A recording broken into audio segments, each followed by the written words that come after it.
검찰이 검찰다웠을 때 제목을 적고 보니 문득 호랑이 담배 먹을 때나 공룡이 활개칠 때 같은 관용어가 생각이 나서 뭔가 아련합니다. 검사들이 멋있어 보일 때는 문화재급으로 드물지 않았겠습니까? 그런데 이 대한민국 검찰들이 가장 검찰다웠던 리즈 시절이 1964년 9월 5일을 전후하여 전개됩니다. 1964년 8월 14일 남산 돈가스란 별명의 김형욱 중앙정보부장이 마이크 앞에 섰습니다. 좌익 인사들이 인혁당을 결성하고 학생 시위를 배후에서 조종, 정부 타도운동을 벌이게 했다는 것이었죠. 이른바 1차 인혁당 사건입니다. 일당 57명 중 41명을 구속하고 나머지 16명을 전국에 수배 중이라고 했죠. 그런데 문제는 증거였습니다. 중앙정보부 요원들이 어떤 매를 때려 무슨 자백을 받아냈든 대한민국은 증거 법정주의를 채택한 나라였고 검찰은 그 증거에 따라 기소하고 판사는 법률과 양심에 따라 판결하는 나라였습니다. 그런데 그 증거들이 대개 엉터리였던 겁니다. 중앙정보부의 수사 결과를 넘겨받은 서울지검 공안부 이용훈 부장검사와 김병리, 장원찬, 최대현 검사 등이 아무리 들여다봐도 이건 앞뒤 좌우는 물론이고 악의와 견적이 전혀 맞지 않는 엉터리였습니다. 이 4명 역시 공안검사였습니다. 그들 넷은 보안법 관계의 사실에 대해서는 추호의 용서도 하지 않기로 유명하다는 평을 듣는 반공검사였습니다.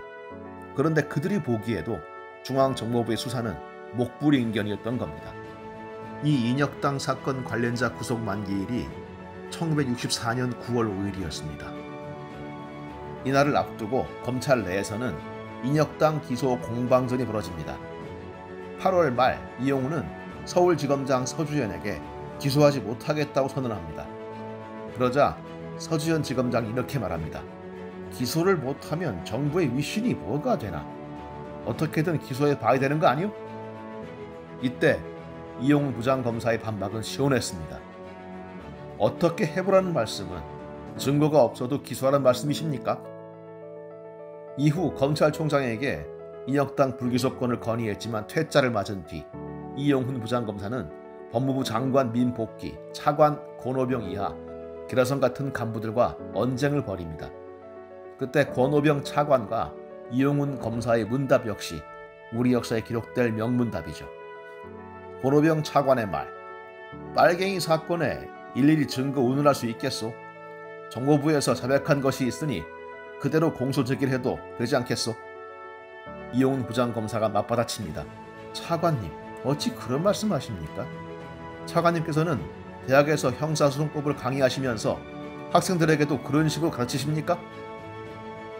우여곡절 끝에 서울지검 공안부 이용훈 부장검사와 김병리, 장원찬, 최대현 검사는 9월 5일 증거 불충분으로 양심상 도저히 기소할 수 없으며 공소를 유지할 자신이 없다며 공소장 서명을 거부합니다. 이에 신직수 검찰총장은 당직검사 정명래에게 인혁당 관련자들을 국가보안법상의 반국가단체 결성 혐의로 기소하도록 했고 이에 반발해 검사들은 사표를 제출합니다. 유사 이래 대한민국 검찰이 가장 빛났던 순간이 아닌가 합니다. 이용훈 부장검사가 차관에게 던진 항변 그리고 상관들의 압력에 버티던 모습은 우리 검찰 역사에 외로운 등대처럼 번쩍이고 있습니다. 검사다운 그러나 대한민국 검사답지는 않은 그런 분이었다고나 할까요? 그런데 그렇게 빛나는 역사에도 살짝 구멍은 있습니다. 위에서 말씀드린 바 중앙정보부의 지침에 객인 공안검사는 4명이었습니다. 그런데 사표를 낸 건 3명입니다. 한 명은 슬쩍 빠졌죠. 이름은 최대현. 당시 중앙정보부장 김형욱의 회고록에서 그는 이렇게 묘사되어 있습니다. 서울지검 공안부에서 나의 신복처럼 움직이던 젊고 유능한 검사 최대현. 김형욱은 이 젊고 유능한 신복에게 전화를 겁니다. 김형욱의 회고록을 보면 김형욱은 최대현을 이렇게 닥달합니다. 당신 어떻게 사건을 처리하고 있는 거요? 중앙정보부를 그렇게 망신 줘야만 되겠나? 죄송합니다 부장님. 저는 기소할 만한 요건이 충분하다고 계속 주장해 왔습니다만 이용훈 부장검사께서 이를 완강하게 반대하고 있습니다.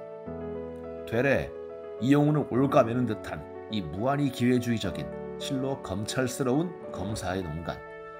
아니나 다를까 그는 막판에 사표를 던지는 검사 진에서 빠졌습니다. 개인적인 사유로 말이죠. 이후로도 그는 정권의 유능한 신복 노릇을 합니다.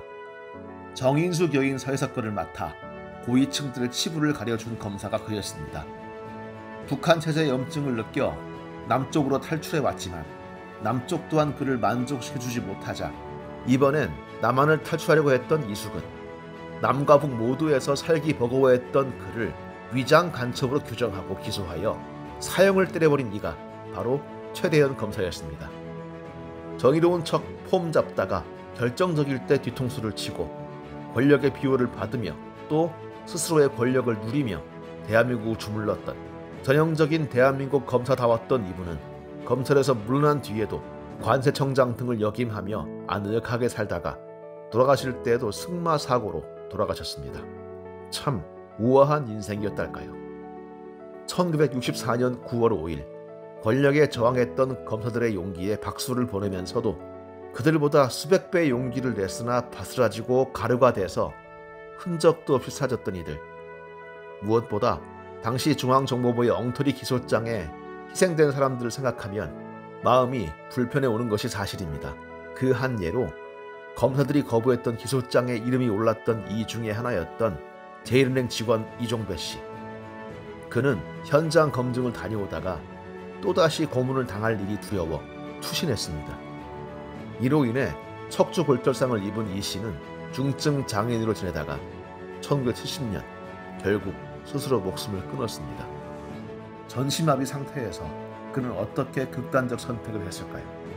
식음을 전폐한 채 굶어 죽었습니다. 아마 최대현 검사는 승마장 말에서 떨어지는 그 순간까지도 이종배 씨의 아픔을 이해하지 못했고 이해하려 들지도 않았을 겁니다. 명색 검사가 야당 인사와 언론인들을 겨냥한 고발장을 작성해서 여당 측에 이른바 공익제보를 하고 이것이 수면으로 떠오르자 일제히 발뺌을 하면서 되레 공작일이 뭐니 적반하장의 모습을 보이고 있습니다.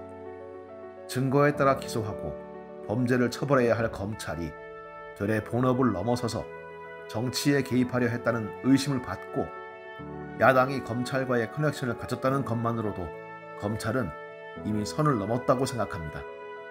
우리 검찰은 언제쯤 최대현스러움에서 벗어날 수 있을까요? 언제쯤 1964년 9월 5일에 부장검사 이용훈을 다시 볼 수 있을까요?